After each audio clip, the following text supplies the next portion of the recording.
ఏకాదశి కానీ ద్వాదశి కానీ పౌర్ణమి తిథి నాడు సత్యనారాయణ స్వామి వ్రతం ఆచరిస్తే మన వంశం అభివృద్ధి అవుతుందని ఆలయ ప్రధాన అర్చకులు లక్ష్మీ నరసింహాచార్యులు తెలిపారు.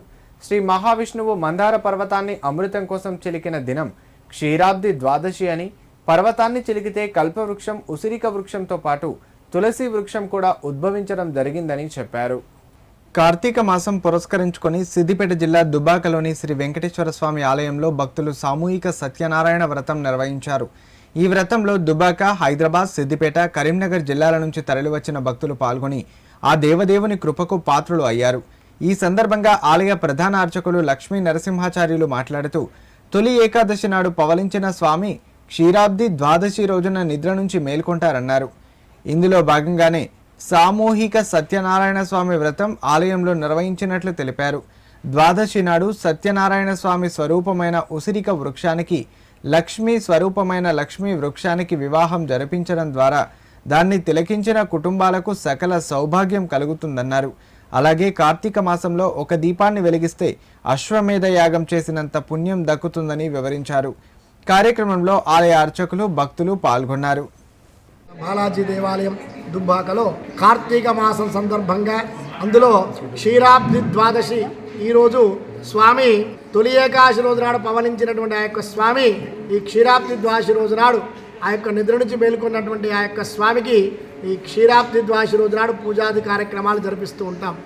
అందులో భాగంగా ఈరోజు మన దేవాలయంలో సామూహిక సత్యనారాయణ స్వామి యొక్క వ్రతాలు ఏర్పాటు చేసుకోవడం జరిగింది.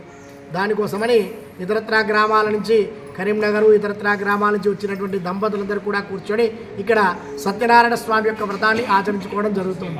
ఒక సత్యనారాయణ స్వామి యొక్క వ్రతాన్ని ఆచరించుకుంటే బ్రాహ్మణ, క్షత్రియ, వైశ్య, శూద్ర ఏ జాతుల వారైనా కూడా ఈ యొక్క వ్రతాన్ని ఎప్పుడైనా కూడా ఆచరించవచ్చును.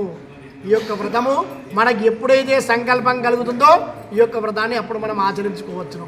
అదేవిధంగా ఈ యొక్క కార్తీక మాసంలో ఏకాదశి నాడు కానీ, ద్వాదశి రోజు నాడు కానీ, పౌర్ణమి తిథి నాడు కానీ ఈ యొక్క వ్రతాన్ని ఆచరించినట్లయితే మన యొక్క వంశాలన్నీ కూడా అభివృద్ధి అవుతాయని చెప్పేసి ఆ యొక్క శ్రీ మహావిష్ణువు చెప్పిన యొక్క విషయం. అందుకోసమనే మనం ఈ రోజు నాడు అతి పవిత్రమైనటువంటి రోజు కాబట్టి మన దేవాలయంలో ఈరోజు ఉదయం సామూహికంగా సత్యనారాయణ చేసుకోవడం జరుగుతోంది.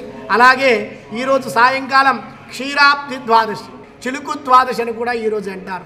ఆ రోజు నాడు అందులో నుంచి కల్పవృక్షము, తులసి, ఉసిరిక వృక్షాలు ఇవన్నీ కూడా ఉద్భవించడం జరిగింది.